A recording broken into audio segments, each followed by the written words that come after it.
كتاب سنن الترمذي، سنن الترمذي وهو الجامع المختصر من السنن عن رسول الله صلى الله عليه وآله وسلم، ومعرفة الصحيح والمعلول وما عليه العمل، لأبي عيسى محمد بن عيسى بن الصورة المتوفى سنة 279، صدق جميل العطار محقق، دار الفکر بیروت ناشر، سال چاپ 1428 1429 2008 میلادی.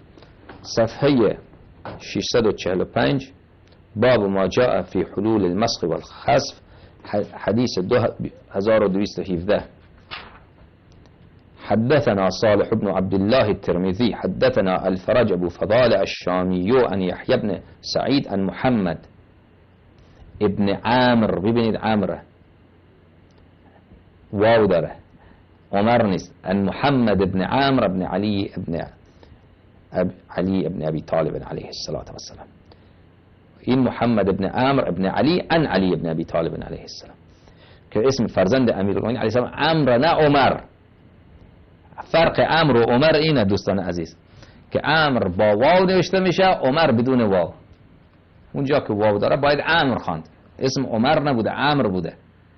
و همین مطلب در کتاب تبری آمده، همین مطلب ابن ابی شیبه در المصنف خود آورده. خدمت شما عرض بکنم که در جلد 7 صفحه 255 ابوالفرج اصفهانی در مقاتل الطالبین آورده. مقاتل الطالبین را بیارید لطف کنید دوستان عزیز. این کتاب مقاتل الطالبین، ابوالفرج اصفهانی نویسنده اش است. مقاتل الطالبین تألیف ابوالفرج علی بن الحسین الاصفهانی، متوفی سال 356، دار المرتضی بیروت ناشر این کتابه. این از علمای بکریه هست، شیعه نیست. بیروت لبنان، دار المرتضی. خیلی خوب، اینجا بریم صفحه 59 اول بریم. اینا میگن که بله ما بدون دلیل میگیم که عثمان به اسم عثمان بن مظعون بوده. ببینید دوستان عزیز، این صفحه 59 درسته.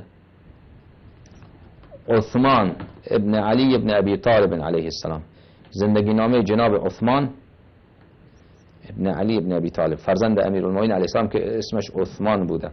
و امه ام البنین، مادر ایشان ام البنین سلام الله علیها هستند. صلوات حدیث پیشگاه ام البنین علیه سلام الله علیها. اللهم صل علی محمد و آل محمد و عجل فرجهم الشریف. و عثمان ابن علی الذي روي عن علی علیه السلام انه قال انما سميته باسم اخي عثمان بن مظعون. این عثمان ابن علی صلوات الله علیهما همون کسی است که امیرالمومنین علیه السلام دربارش فرموده انما سمیته، فقط و فقط به خاطر این من او را اسم گذاشتم. انما فقط و فقط به این دلیل اسم گذاشتم که هم نام برادرم عثمان بن مظعون باشد، صحابی رسول خدا صلی الله علیه و آله و سلم.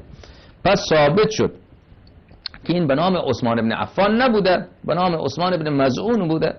و عثمان بن عفان هم که قرارداد که نبسته که هر کسی اسمش در دنیا عثمان بود حتما او به نام عثمان ملعون. اون عثمان هم پدرش مفعول بود. عثمان خودش مفعول من ندیدم جایی که خودش مفعول باشه، اما عفان پدر او هم مفعول بود. همون قوم حضرت لوط، فعل قوم حضرت لوط رو به او انجام میدادن عربا. بله، این کتاب مقاتل الطالبین باز ببینید دوستان عزیز، این صفحه 61 صفحه 60 درسته؟ این هم صفحه 61.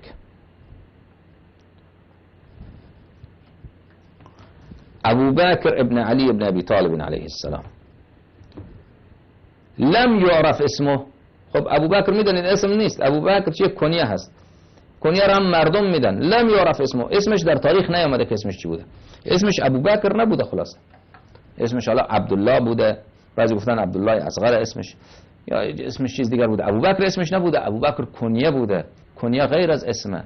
شما جماعت که این حرفا را که نمیفهمید، دلیلم که ندارید. از این از کتابای خود شما نقل کردم برات. بازم میایید میگید که اسامی فرزندان ائمه علیهم السلام هم نام خلفا بوده.